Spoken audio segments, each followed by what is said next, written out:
As a priest, one of the questions I get from time to time is people would come up to me and they would ask, what's the common sin that people go to confession for? And I usually ask them, well, what do you think it is? Now, I can tell you, one of the common sins that people do go to confession for is a sin against the sixth commandment. Now, do you know what the sixth commandment is? You shall not commit adultery.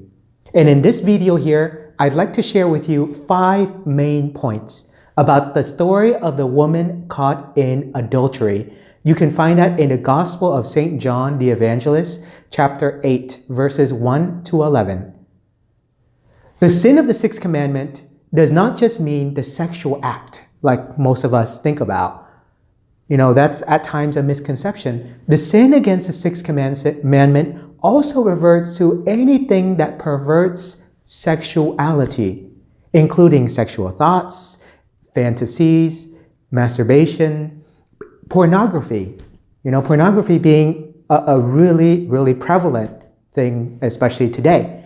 It's so easy to access anything nowadays you can imagine, and it's a great convenience for us, but convenience can also be a problem. You see, there's a danger that comes with that as well. So be careful with temptation because it can easily lead you to sin. And I will say too, all these things can be very addictive. So be careful.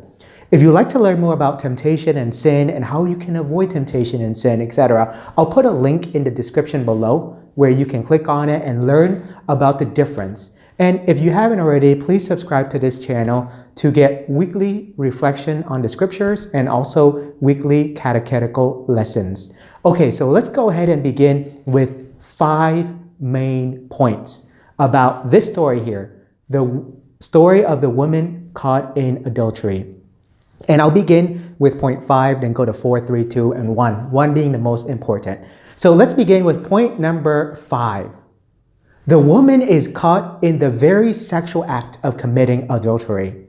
Now, think about that for a moment. Read John chapter 8, verse 4. This woman was caught in the very act of committing adultery, literally in the act. It isn't something that has happened, but it is literally happening, and she's caught in it. What's even more, imagine just the embarrassment that she must have faced experiencing all this, being caught in the act of adultery. Now, she is dragged out, as you see in the scripture here. She's dragged out into the public forum, and she's placed on trial, if you will, for her action, adultery.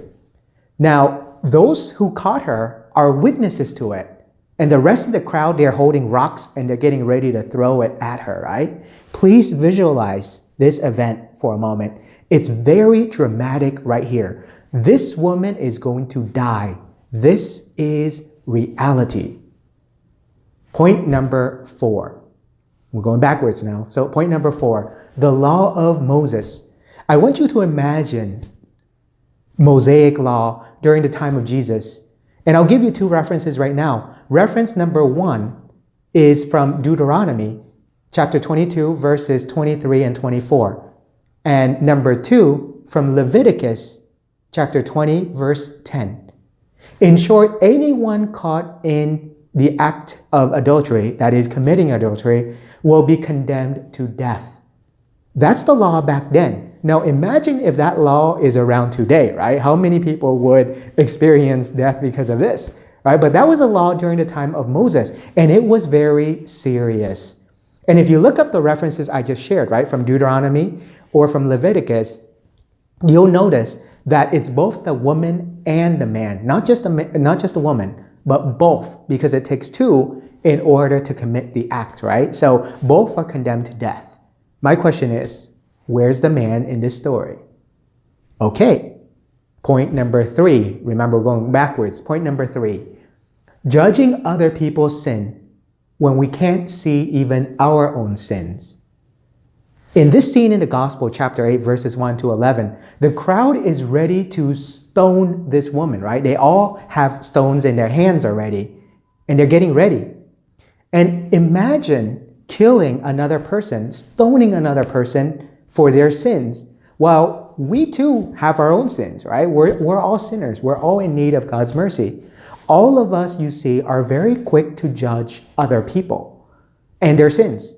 And we're ready to condemn them too. Think about all the complaining and the condemning that we do every day. For example, we would say things like, oh, our boss at work is mean. Our kids are unintelligent, not very bright. How about my spouse is lazy? My neighbor is bad, etc., etc. The next time you judge another person, listen to these very words of Jesus I want to share right now. Let the one among you who is without sin be the first to throw a stone at her. Powerful words, no? You know how many people threw stones at her? 0. So why are you still holding stones in your hand? Point number 2, and we're going backwards. So point number 2, the act of mercy and forgiveness. You see, the crowds, one by one, dropped their stones, right? They dropped them and they left, beginning with the elders. You have to love St. John the Evangelist for adding in that fine details, beginning with the elders. You see, the elders are an indirect reference to the scribes, the Pharisees, those with great wisdom. They realize that they are not sinless. How can they cast stone at her, right? And so everyone in the crowd left. And then you have the beautiful scene, this beautiful encounter between Jesus and this woman, between the two of them only. Imagine that scene now. Everyone's gone. It's just her and this woman. So point number 2 is about mercy and forgiveness. Listen to the words of Jesus. Neither do I condemn you. Go, and from now on, do not sin anymore. You see, everyone's left. Her encounter with Jesus led to her conversion, led to her complete change of way. And that mercy and forgiveness that's added to it, she's able to let go of everything. How powerful that is. Okay, and finally, we move now to our point number 1, right? The most important point I want to share in this story of the woman caught in adultery. Is this woman placed on trial, or is Jesus placed on trial? Think about that for a moment. This is a very deep point. You see, on a surface level, they drag this woman here and they say, let's condemn her, right? Well, in fact, they already have. They have stones they just want to throw at her.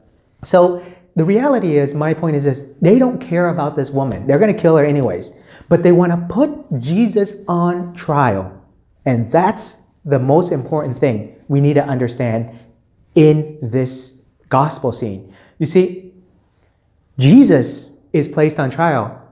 This is the key to understanding this whole story. The scribes and the Pharisees, they are scholars of the law. They know what the law said. They know what they have to do. Now they want to trap Jesus, and that's the most important point right here. Let's examine then the trap they want to place on Jesus. So they brought the woman to Jesus and they say, well, what shall we do? Here's what our law says. So Jesus, it seems, in this situation is placed perfectly in a trap, right? He has 2 options. He can say, for example, this woman should not be stoned to death. And then the scribes can bring charges against Jesus for violating the Mosaic law. You see, and they can condemn Jesus for saying, well, you break the law. That's the first one. Now, if Jesus goes the other way and says, stone this woman, think about what would happen. If Jesus says, go ahead and stone this woman, she committed adultery, right? Then he'll lose popularity with the crowd, the people. But then more than that, no one can trust Jesus now as well, right? So they figure, okay, we've placed them in the perfect trap. And they want him to say, stone this woman, right? But wait, there's another option, another way. And this is the most beautiful response from Jesus. Let the one among you who is without sin be the first to cast a stone at her. You see what's going on here? The biggest takeaway from this lesson is that at times when we sin so much, when we committed like the gravest sin and we think, well, you know what, God won't save us. Look at this woman. God literally saved her, not just spiritually, right? But God saved her physically from death. You see, sin and death are sometimes equated to be together, to be the same thing. But imagine as well, too, that with sin, if we continue down the path of sin, it will eventually lead us to death, right? We will literally die. So God can bring us back to life through His mercy, His love, and His forgiveness. And lastly, I want to simply mention, if you haven't been to the Sacrament of Reconciliation in a while, I'll leave a link in the description below on how to make a good confession. That'll help us out a lot. And so please reread the story, reflect on it, and see just how powerful God's love and God's mercy is for all of us, especially sinners. And if you haven't yet, please subscribe to this channel to receive weekly reflections and also weekly catechetical lessons on the faith. Thank you, and God bless you.